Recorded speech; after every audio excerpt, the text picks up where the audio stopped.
All right, today we're going to shoot another 5.56 video. Today we're going to use the 77 grain Sierra Match Kings hollow point boat tails. We're going to use Federal one-time fired brass, the CCI number 41, and a new powder we haven't used on the channel, Reloader 15. We're going to go ahead and use 2.280 overall length, and we're going to start out at 22.5 grains and work our way up to 23.4 grains. So we're starting a little bit conservative here. Never used Reloader 15, and I'm not super familiar with all the load data with the 5.56. So we're going to go ahead and stay conservative today. Hopefully we have decent accuracy and decent velocity. We'll find out. So let's get out on the range and we'll see them shoot. Alrighty, we're out here on the range. The target is at 100 yards. This is my 18-inch Springfield Armory Saint, chambered in 5.56.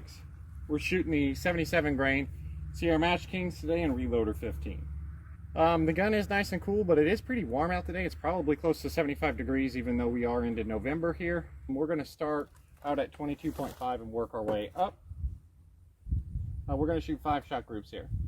First load here.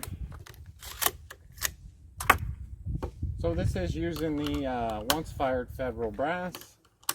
Hopefully that produces a little bit better results than the arms core that we were using. So let's go ahead and let's see how these group.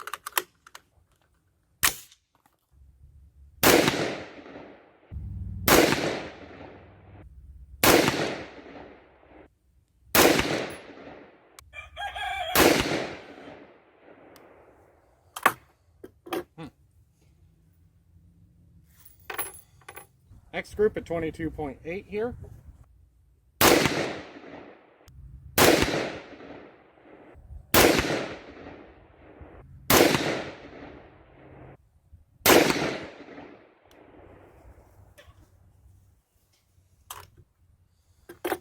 All right, moving on up here.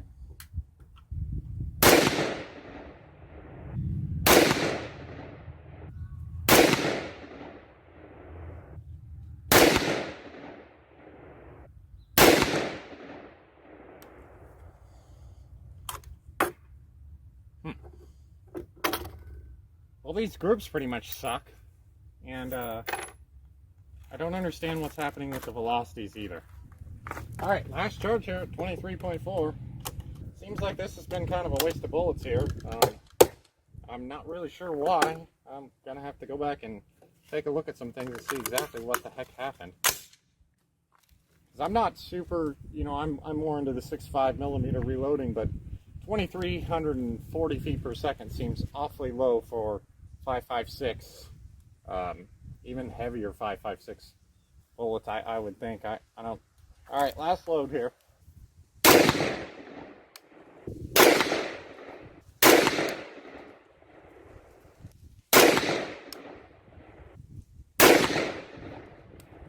Alrighty, well, this has been pretty bad, I'm pretty sure, but we'll get over to the bench anyway and we'll check it out.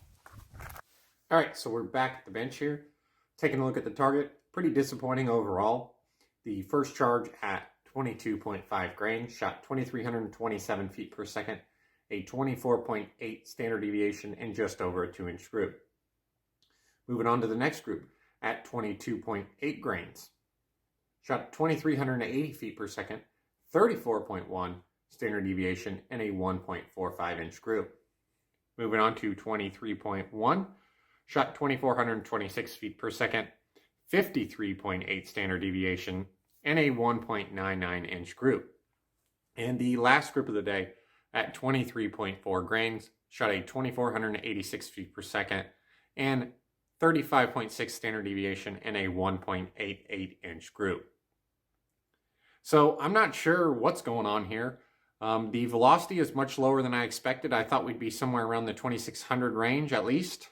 Our standard deviations are obviously terrible as well, and the groups we shot today were pretty bad. So this is the second time shooting this Federal brass. First time shooting it with some hand loads, and we also used a powder that I'm not too familiar with, being Reloader 15. I kind of expected better results with this. It almost makes me wonder if the chronograph is on the fritz, something like that, because this is just, very unusual for what we're used to seeing on the channel. I am kind of looking at it from the future here, And I shot some loads the other day over the chronograph, and it seemed like the chronograph was acting normal. So I think we might be able to rule out the chronograph issues. Maybe these are just much lower charges than what I thought they were going to be. Too much air in the case, and potentially that's why our standard deviations are bad. I really don't have any idea. Maybe this brass sucks. I mean, it is the first hand loads that we've shot. Taking a look at that brass there on the screen, it looks all right. There might be a hint of an ejector swipe, but based on our velocities, I can't imagine that we're over pressure. I really don't know what to think here, but pretty disappointed overall, and I guess we will see you next time, and hopefully we shoot some better groups.